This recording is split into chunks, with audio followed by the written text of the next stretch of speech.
बिस्मिल्लाहिर्रहमानिर्रहीम अस्सलाम वालेकुम। मैं हूं करामत मुगल और मेरे साथ हैं इब्राहिम अब्बासी। हाई कोर्ट और इलेक्शन कमीशन कवर करते हैं अभी न्यूज़ के लिए। खबरें दोनों जगह से बहुत गर्म आ रही हैं।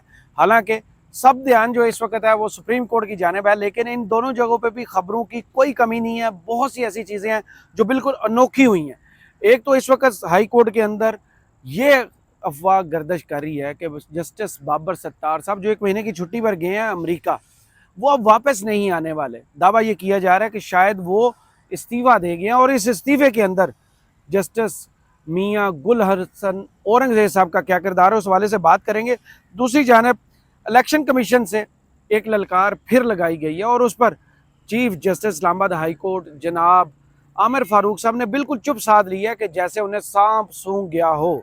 और दूसरी जानब पॉलिटिकल इस वक्त जो सिनेरियो चल रहा है उसमें मियां नवाज शरीफ साहब ने अब लंदन जाने के लिए उनके पास पासपोर्ट तो नहीं है। खबरें ये चलवाई गई कि शायद वो टिकट करवा बैठे हैं और लंदन रवाना होने वाले हैं। तो लोगों ने उन्हें मशवरा दिया है कि अगर वो पासपोर्ट नहीं मिलता, टिकट नहीं मिलती, तो डंकी लगाएं। जैसे आम पाकिस्तानी अब इस मुल्क से बाहर जा रहे हैं वो भी चले जाएं और अपनी ख्वाहिश पूरी कर लें।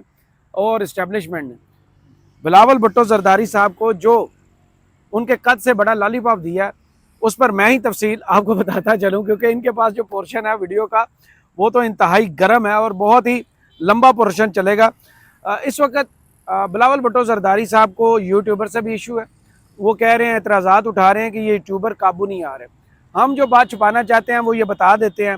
आइनी तरमीम के हवाले से जो बिल्ली थैले में उन्होंने बंद की हुई थी वो भी काफ़ी हद तक बाहर आ चुकी है। और बलोचिस्तान बार हाई कोर्ट बार एसोसिएशन के जो सदर हैं उन्होंने सामने बिठा कर उनको जो आईना दिखाया है ना, चेयरमैन साहब कह के, वो भी देखने से लायक था वो मंजर। बिलावल भुट्टो जरदारी इस वक्त शेरवानी सलवाने के चक्कर में पड़े हुए हैं, लेकिन वो उनका कद जो है वो जितना बड़ा उनको लॉलीपॉप दिया गया वो कद से उनके बड़ा है और जो शेरवानी है वो बहुत छोटी है। लगता यही है कि जिसके पास इतनी सीटें नहीं है कि वो अपना वज़ीर आज़म बनवा सके, वो जो है इस मुल्क में आइनी तरमीम और आइनी अदालत बनाने की बातें कर रहे हैं। और पीटीआई के अंदर क्या इस वक्त चल रहा है वो वीडियो के एंड में जाके आपको बताऊंगा। आप बताएं क्या चल रहा है बाबर सत्तार साहब के इस्तीफे के हवाले से और मियां गुल हसन औरंगजेब की तरफ अब उंगलियां क्यों उठाई जा रही है। बहुत बहुत शुक्रिया करामत साहब। देखें, ये बाबर सत्तार साहब के हवाले से आपको पता है कि उनको टारगेट क्यों किया जा रहा है। एक तो ऑडियो लीक्स केस के हवाले से जिस वक्त बुशरा बीबी और नजमुल साकिब की दरखास्तें उनके पास लगी तो उन्होंने अपना समात का दायरा कार थोड़ा वसी करने की कोशिश की और उन्होंने किया भी, ताकि मामलात को देखा जा सके और चीज़ों को डिग आउट करके असली जो ऑडियो वीडियो रिकॉर्ड करने वाले लोग हैं उन तक पहुँचा जा सके। तो वो जो है वो हुकूमत को वो चीज़ें चुभना शुरू हुई। वहाँ से इनके इख्तलाफात का आगाज़ जो अगर आप कहें तो वहाँ से हुआ। उसके बाद एक 6 जजेस का जो ख़त है उसमें भी ज़रूर शामिल थे, लेकिन जो मेन पॉइंट था जहाँ से इख्तलाफात की या फिर जहाँ से एक बैड वाइब समझ लें आप हुकूमत को वहाँ से बाबर सत्तार की तरफ जानिब से आना शुरू हुई, वो वही वाला था, क्योंकि वही वाला केस था। क्योंकि इसमें इन्होंने DGIB को भी बुलाया, उनसे पूछा गया कि क्या मामला चल रहे हैं, आपको क्या क्या अख्तियारात हैं आपके पास, किस तरीके से आप सर्वेलेंस करते हैं। उनकी तरफ से कहा गया कि हमें कानूनी तौर पर अभी तक कोई प्रोटेक्शन हासिल नहीं है। साथ में चेयरमैन PTA को उन्होंने बुलाया, चेयरमैन PTA ने कहा कि हमारे पास तो बिल्कुल इख्तियार नहीं है। लेकिन उसके बाद जो अगली 2 समातें हुई उन 2 समातों के अंदर उन्होंने डेटा एक्सपर्ट को बुला के जिस वक्त सारे मामला पूछे कि टेक्निकली किस तरीके से जो है वो टेलीकम्युनिकेशन कंपनीज जो हैं वो पार्टिसिपेट करती हैं PTA के साथ, वो किस तरह उनको रेगुलेट करता है। वो बताया गया कि ये इंटरसेप्ट सिस्टम जो है बुनियादी तौर पर PTA ही लगवाता है और PTA इसको रेगुलेट करता है और इसके सारे मामला उसके पास कंट्रोल किसी हद तक मौजूद होता है। वहाँ पे फिर जो है वो बाबर सत्तार साहब ने सख्त रिमार्क्स दिए थे। उन्होंने कहा था कि PTA ने तो एक आके झूठ बोला है कि उनके खिलाफ कानूनी कार्रवाई की जाए, तो इन्हें अदालत की कार्रवाई की जाए। और साथ में जो उनके ऊपर एतराज़ उठाया गया था पहले बाबर सत्तार साहब के ऊपर, तो उन्होंने उसके ऊपर जुर्माना भी आयद किया था ये PTA और दीगर हुकूमती अदारों के ऊपर। अब बाबर सत्तार साहब जो है वो छुट्टियाँ गुजार के आए सितंबर के महीने में, जी बिल्कुल, ठीक हो गया, जुलाई के महीने, हाँ जुलाई के महीने में छुट्टियां गुजार के वो आए। उसके बाद उन्होंने 1 महीना मजीद समात की, सितंबर का पूरा महीना वो सुने आए। 1 तारीख को या 28 जुलाई को वो वापस आ गए थे। उसके बाद उन्होंने समातें की। बहुत बड़े केस इतना उनके पास मेरा गालबन नहीं लगा इस महीने के अंदर। अलबत्ता केसेस उनके पास अफराद वाले सुनते रहे। लापता अफराद वाला वो छोटा फिजान वाला केस उनके पास ज़रूर चला, उन्होंने वो अभी भी उनके पास पेंडिंग है। उन्होंने वाहिद ऐसी दरखास्त है कि जिसमें लापता अफराद का जो मामला था वो बंदा घर आ गया, लेकिन वो भी उन्होंने पास रखा हुआ है कि हम इस मामले को देखेंगे। जैसे अहमद फरहाद वाले केस में उन्होंने कहा था कि बंदा अगवा जो होता है वो वापस आ जाता है, लेकिन कोर्ट में नहीं आके बताता कि उसको अगवा किसने किया। तो उन्होंने कहा था इस दफा हम आखिरी सिरे तक पहुंचेंगे, ये होता क्या है? बिल्कुल, ये मैं उन्होंने कहा था कि I will found out who kidnap the kid, उन्होंने ये लफ्ज़ बोला था, और मैं इसको देखूंगा कि डिग आउट करूंगा किसने बच्चे को जो है हुआ किया। उसके बाद ये सारी जो चेमगोई होना शुरू हो गई कि इस्लामाबाद हाई कोर्ट से एक इस्तीफ़ा आ रहा है। उस चक्कर में बाबर सत्तार साहब जो है 1 महीने की किसी अपनी पर्सनल इशू की वजह से छुट्टी पे चले गए। अब ज़राए में ये बताते हैं कि वो अमेरिका में गए हुए हैं। अब अमेरिका वो जाना क्योंकि उनके पास ग्रीन कार्ड है, जिसको जो उनके मुखालफिन है या हुकूमत है वो कह रही है कि उनके पास नेशनैलिटी है। वो ग्रीन कार्ड का होना, नेशनैलिटी का होना एक अलग वो सब मामला है। जानते हैं, फर्क होता है, लेकिन वो आपको प्रोपेगेंडा पता होगा करने इस वक्त वाले। कुछ वजीर भी ऐसे हैं जो फॉरेन नेशनैलिटी लेकर बैठे हुए हैं, लेकिन उनके ऊपर एतराज नहीं है। सही। एक जज के ऊपर जो है वो पब्लिक ऑफिस होल्डर जरूर है, होना नहीं चाहिए, लेकिन एतराज है। तो वो अमेरिका गए हुए हैं। जिस वक्त ये मामला वो अमेरिका पहुंचे, सारी छोटी उनकी मंजूर हुई, चीफ जस्टिस साहब ने मंजूर की। यहाँ पे फिर एक प्रोपेगेंडा शुरू हुआ कि वो रिजाइन दे रहे हैं, वो अब वापस नहीं आएंगे। चैमो को ये शुरू हुई कि बाबर सत्तार अब वापस नहीं आएंगे। कुछ लोगों से मेरी भी बात हुई, उन्होंने भी यही कहा कि अब लगता है ऐसे ही है कि बाबर सत्तार वापस नहीं आएंगे, लेकिन मैंने उनसे इत्तफाक नहीं किया। उसकी वजह ये थी कि क्यों जस्टिस बाबर सत्तार जिस तरीके से आके स्टैंड उन्होंने किया है, जिस तरीके से वो एक मुश्किलात का सामना कर रहे हैं, 6 जजेस वाले इशू पे, खत वाले इशू बर्दाश्त कर रहे हैं, वो इतना प्रेशर, और उनका पर्सनली वो जिस तरह मैंने आपको पहले बयान ऑडियो लीक्स वाले मामले के अंदर, उसके अंदर भी उनका प्रेशर है। फिजान वाले मामले भी उनके अंदर प्रेशर था, किसी हद तक उन्होंने उसको जो है वो दरख्वास्त को ख़त्म नहीं किया, वो अभी तक लेके चल रहे हैं। और बाबर सत्तार साहब के बारे में ये कह रहा है कि वो अब प्रेशराइज उनको इतना किया जा चुका है कि अब वो वापस नहीं आएंगे। मेरी जो ज़ाती राय है, एक तो ये ऐसा होगा नहीं, अगर हो भी जाता है उससे बहुत बड़ा नुकसान होगा। इस्लामाबाद हाई कोर्ट कहेंगे गिर गई। और जो मोरल हाई हुआ है तमाम अदलिया का, चाहे वो कॉन्स्टिट्यूशनल कोर्ट्स हों या फिर लोअर कोर्ट्स हों, वो उन रोल मॉडल बने हुए हैं इस्लामाबाद हाई कोर्ट के 6 जजेस। लेकिन अगर इनमें से कोई जज जो है वो सेट बैक कर देता है या अपनी नीज पे आ जाता है, तो इससे ये होगा कि जो दीगर जजेस हैं वो भी बोलेंगे कि अदलिया का खड़ा और उनके नाम के ऊपर अगर अदलिया खुद ही पीछे हट रही है, फिर लोअर जुडिशरी तो ऑटोमेटिकली पीछे आ जाएगी। क्योंकि रोल मॉडल पूरे पाकिस्तान के अंदर इस्लामाबाद हाई कोर्ट के यही 6 जजेस थे जी। इन्हीं 6 जजेस के ऊपर जो है वो रिलाई किया था। मुख्तलिफ डिस्ट्रिक्ट कोर्ट्स हो गए, सेशन कोर्ट्स हो गए या दूसरी जो स्पेशल कोर्ट्स हैं, उन जजेस ने भी जो है वो खतूत लिखे थे मुतल्लिका हाई कोर्ट्स के अंदर, और हाई कोर्ट के जजों ने सुप्रीम कोर्ट को खतूत लिखे थे कि हमें प्रेशराइज किया जाता है। और ये जो हाई कोर्ट के जजेस ने बात की बिल्कुल दुरुस्त है। और दूसरी चीज़, बाबर सत्तार साहब ने जो सारा मामला उसको मॉनिटर किया है, वो जिक्र भी करते रहे, चाहे मियाँ गुल साहब हों या फिर दीगर जो जजेस हों, वो जिक्र करते रहे। चाहे जहांगीरी साहब का डिग्री वाला मामला हो, वो जजेस को कहीं ना कहीं ये बात यकीनी तौर पर हजम नहीं हो रही कि जजेस के खिलाफ इस तरह की मुहिम चल रही है।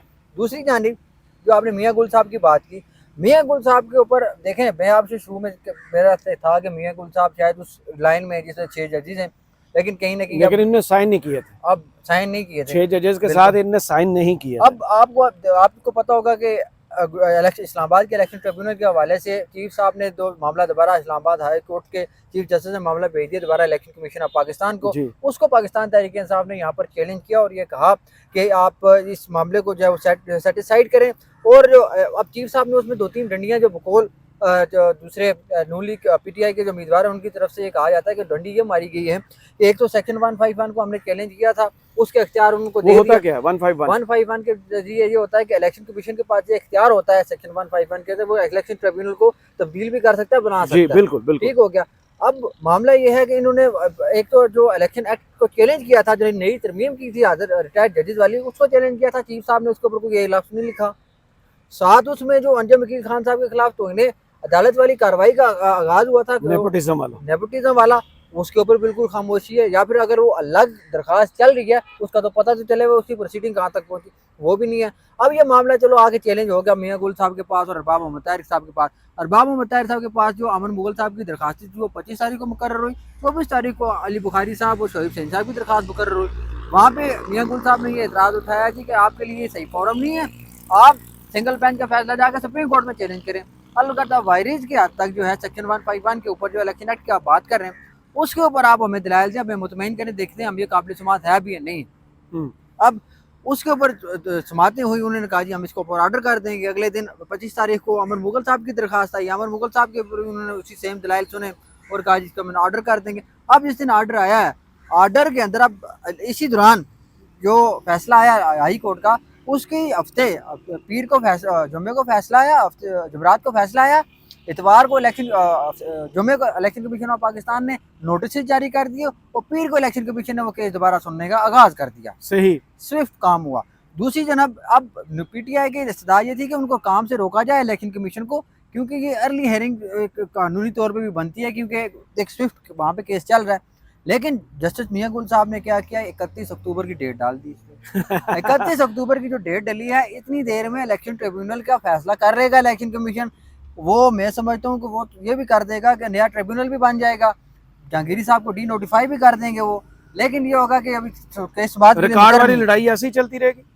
रिकॉर्ड बिल्कुल, आज का जो फैसला जो आया है, जो लास्ट पीर की जो समाअत थी इलेक्शन कमीशन के अंदर, उस फैसले के अंदर इलेक्शन कमीशन ने इलेक्शन कमीशन तो बार बार ललकार रहा है भाई, हम तगड़े हैं आपसे। उन्होंने फैसले में ये लिखा है कि जो सुप्रीम कोर्ट उसका इलेक्शन ट्रिब्यूनल है वो हमें अपना रिकॉर्ड वापस करे, हमने उसको देख के फैसले करने। दूसरी जनाब जब यही मामला हाई कोर्ट के पास था, मियां को चीफ जस्टिस साहब के पास, उन्होंने कहा था कि जिस तरीके से इलेक्शन कमीशन ऑर्डर कर रहा है, इख्तियारात रिकॉर्ड मांग रहा है, इसको तो इख्तियार ही नहीं है, इस तरीके से वो मांग नहीं सकता। वो कौन होता है इलेक्शन ट्रिब्यूनल से रिकॉर्ड मांगने वाला? आपके पास रिकॉर्ड नहीं है अपना। तो अब दोबारा इलेक्शन कमीशन ने वही काम किया और मजे की बात, दरखास्तों के अंदर भी कोई नई मेन चीज नहीं, तब्दीली नहीं आई। उन्होंने अभी भी वही कहा है कि हमें जज के ऊपर एतमाद नहीं है। आर्टिकल 10A के तहत हर फ्रीक को जो है वो फ्री एंड फेयर ट्रायल का हक होता है। हमें वहाँ से महसूस होता है हमें फ्री एंड फेयर ट्रायल वहाँ से नहीं मिलेगा, लिहाजा यही सबसे बड़ी वजह है कि इस ट्रिब्यूनल को तब्दील किया जाए।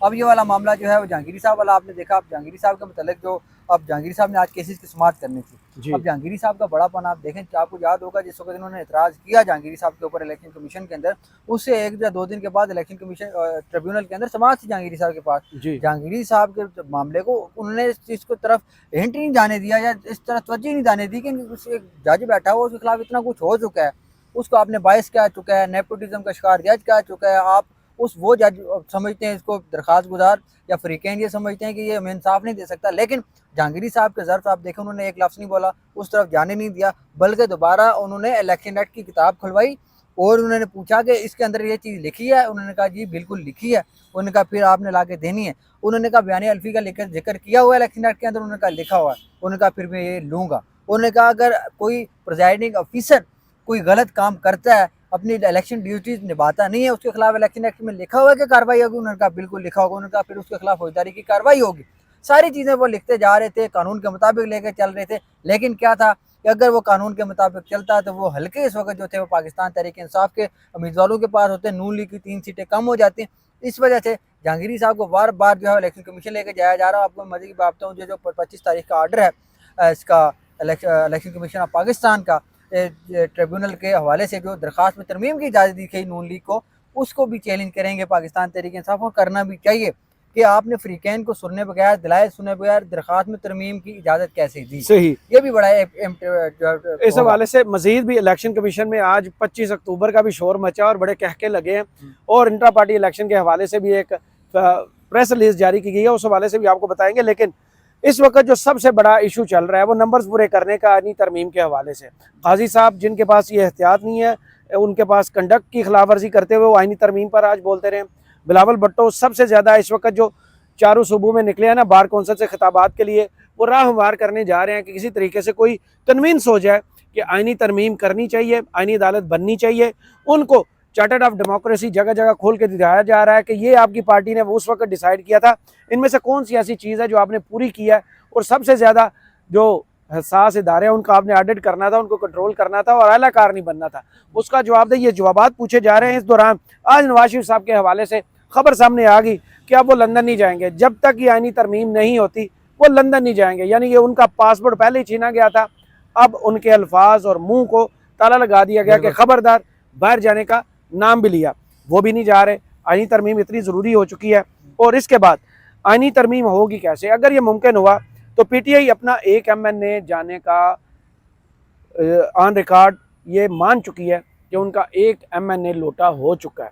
बाकी इतलात जो आ रही हैं वो बड़ी ख़तरनाक है। इतलात तो ये हैं तकरीबन 4 से 5 MNA और कंफर्म जो रिपोर्ट्स हैं वो जो बैरिस्टर कह दिया सैफुल्लाह नियाज़ी साहब थे, सेनेटर, उनके हवाले से माजी में आपको याद होगा खबरें आई थी पैसे पकड़ कर टिकटें देने की।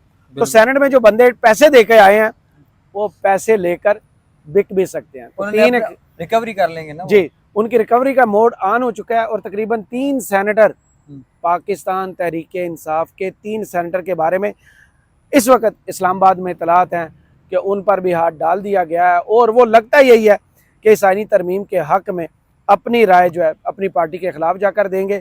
तो वो जो इलेक्शन पर सवाल उठ रहा था मैनेज हो जाएगा, कौमी असम्बली का इलेक्शन मैनेज हो जाएगा 2/3 मेजॉरिटी के लिए, सेनेटर नहीं हो पाएगा। तो सेनेटर में काम बहुत तगड़ा डाला गया और 3 सेनेटर जो हैं वो उन्होंने अपनी तरफ कर लिए हैं। पीटीआई को चाहिए कि इस वक्त जो बैरिस्टर कह देता हूँ बार बार उनको सैफुल्लाह नियाज़ी साहब को पकड़ें और पूछें किन से उन्होंने पैसे लिए थे और वो कौन से 3 सेनेटर हैं जो पैसे दे के सेनेटर में आए थे और वो पैसे लेकर अब सेनेटर में अपनी पार्टी के खिलाफ वोट डालने जा रहे। करामत मुगल और इब्राहिम अब्बासी को इस वीडियो से इजाज़त दीजिए और कमेंट्स बॉक्स में ज़रूर बताइएगा ये वीडियो आपको कैसी लगी। अल्लाह हाफिज़।